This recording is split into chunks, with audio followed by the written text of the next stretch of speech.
Hola, muy buenas tardes. Mi nombre es Helen Joera Hidrobo Ledesma y pertenezco a la Corporación Universitaria Minuto de Dios.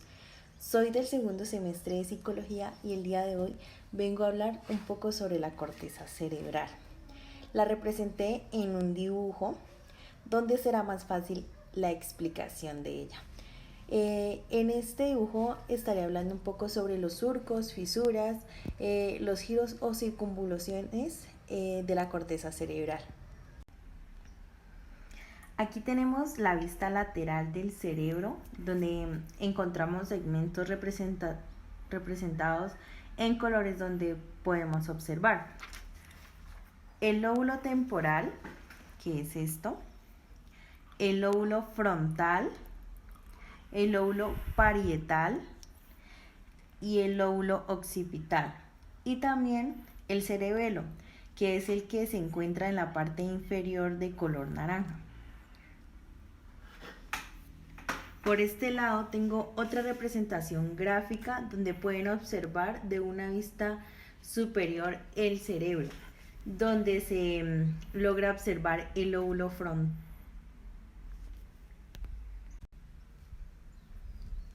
donde se logra observar el lóbulo frontal, el lóbulo parietal y el lóbulo occipital. Ahora voy a explicar un poco en lo que consisten las arrugas que tiene el cerebro. Principalmente para poder entender algunos términos, voy a hablar sobre los surcos o fisuras de la corteza cerebral. Y para esto debemos tener en cuenta que el cerebro cuenta con una apariencia única que consiste en bastantes pliegues y por esto es que toma la forma arrugada.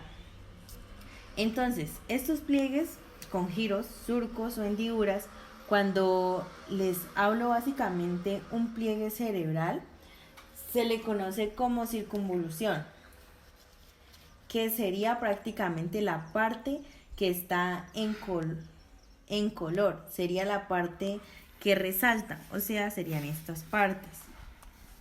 Y cuando les hablo de una depresión, que es la que se denomina surco o fisura, estaría hablando de los pliegues que se forman en líneas negras. Aquí las representé con estas líneas negras.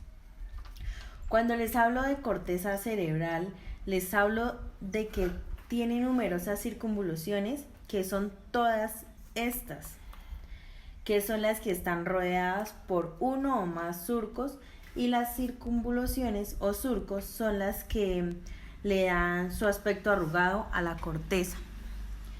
Debemos tener muy en cuenta que la corteza cerebral es el área más desarrollada del cerebro y básicamente la responsable de las funciones cerebrales superiores, como lo es la planificación, pensamiento y la toma de decisiones. Acá tenemos la representación del cerebro visto desde la parte superior. Como pueden observar, la parte verde es el lóbulo frontal y la parte delantera del cerebro. En la parte posterior es el lado del lóbulo occipital de color naranja. La línea del medio. Aquí se puede observar la fisura longitudinal. Es un surco profundo ubicado en el centro del cerebro, que separa el hemisferio izquierdo del derecho. Este es un cuerpo calloso que se le encuentra dentro de esta figura. Vamos a observar el surco central, que es este. Es una fisura que separa el lóbulo parietal y el lóbulo frontal. Se puede observar el surco lateral, que es este surco de acá, que es el que separa los lóbulos parietal y el temporal. El surco parexiopital se trata de una profunda grieta que separa el lóbulo parietal del occipital. Sería esta. La circunvolución angular es un pliegue situado en el lóbulo parietal que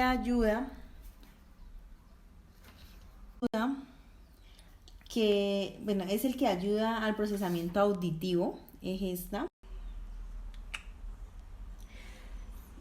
visual, así como la comprensión del lenguaje. Ahora voy a hablar sobre el área de Broca. Está ubicada en el lóbulo frontal izquierdo en la mayoría de las personas que controlan las funciones motoras relacionadas con la producción del habla. El área prefrontal es esta acá. Es la parte restante del lobo frontal situado por delante del área premotora, donde llegan fibras de asociación provenientes del tálamo y de todas las áreas corticales de ambos hemisferios. El área de asociación auditiva es esta de color rosa. Recibe la información sensorial auditiva proveniente del conducto coclear. Está localizada en el lobo temporal en giros situados por delante del surco lateral.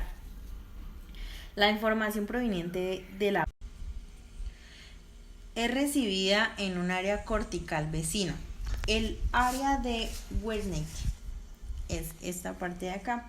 Es una de las principales áreas de la corteza cerebral, responsable de la comprensión del lenguaje hablado y escrito. Se considera el centro del lenguaje receptivo y generalmente se encuentra en el hemisferio izquierdo. Área del sabor es esta de aquí. Recibe la información sensorial proveniente de los cálculos gustatorios. Está el área premotora, que es esta, controla actos motores complejos y la destreza motora. El área visual es esta de acá. Recibe la información sensorial de la retina, se ubica en el lobo occipital alrededor del surco calcarino. La lesión de esta área produce hemianopsia o ceguera en medio campo visual. El área olfatoria es esta de aquí. Recibe la información sensorial inconsciente proveniente de la región olfatoria de la cavidad nasal. La corteza auditiva es esta de acá. Es la región del cerebro humano responsable del procesamiento de la información auditiva.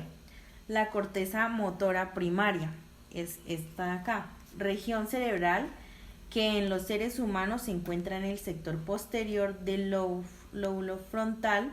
Trabaja conjuntamente con las áreas premotoras para planificar y ejecutar los movimientos.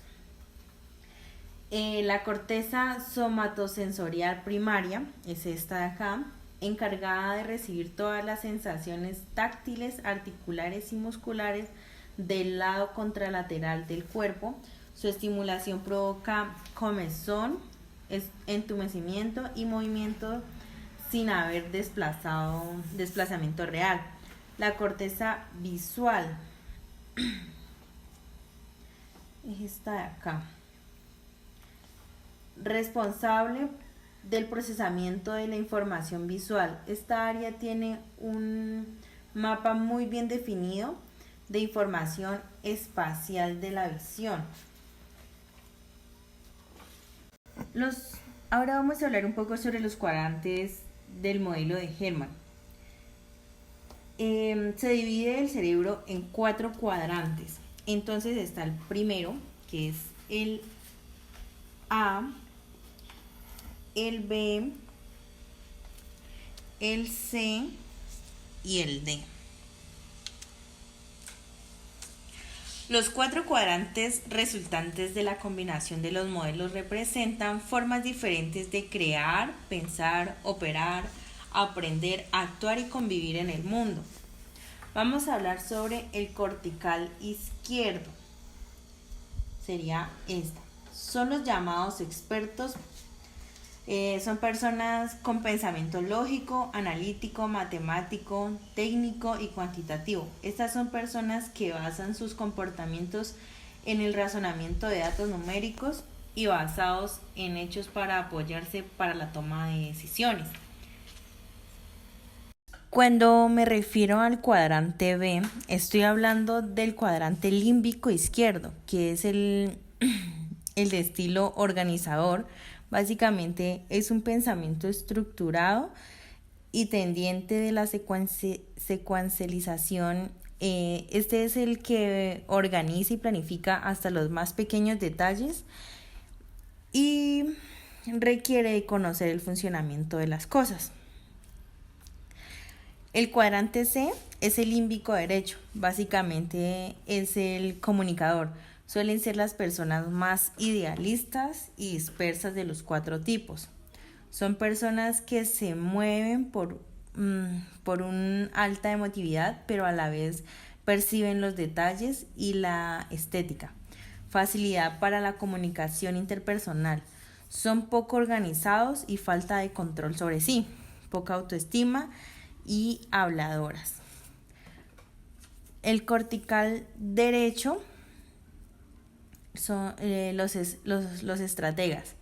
Son personas más visuales, innovadores, prefieren razonar sus pensamientos de una manera más conceptual, estética y creativa. Tienen un enfoque un poco más global para observar las cosas.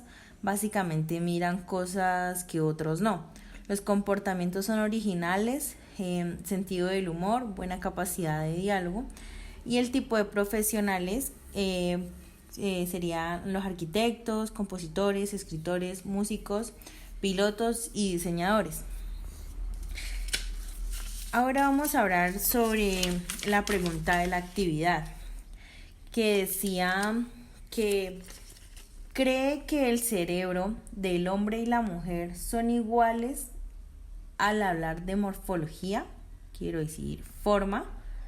Entonces, mi respuesta sería: no hay ninguna diferencia. Tienen la misma morfología en algunas decisiones. En algunas ocasiones hay variación de tamaño, ya que por la contextura del varón su cerebro será grande. Por otro lado, las mujeres padecemos de menor estatura y por lo tanto el cerebro. Esta sería una diferencia, pero no es diferencia morfológica.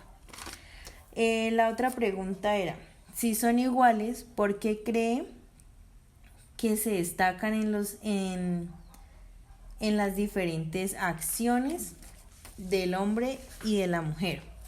Bueno, en funcionalidad hay variabilidad de actividades que diferencian el hombre de la mujer, y es que las mujeres tenemos la capacidad de realizar muchas tareas a la vez.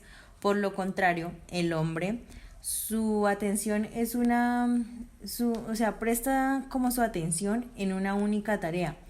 En la forma de visualizar las mujeres lo hacemos de una forma más panorámica y el hombre es más central. Entonces, esta fue mi explicación para la actividad y espero haya quedado claro.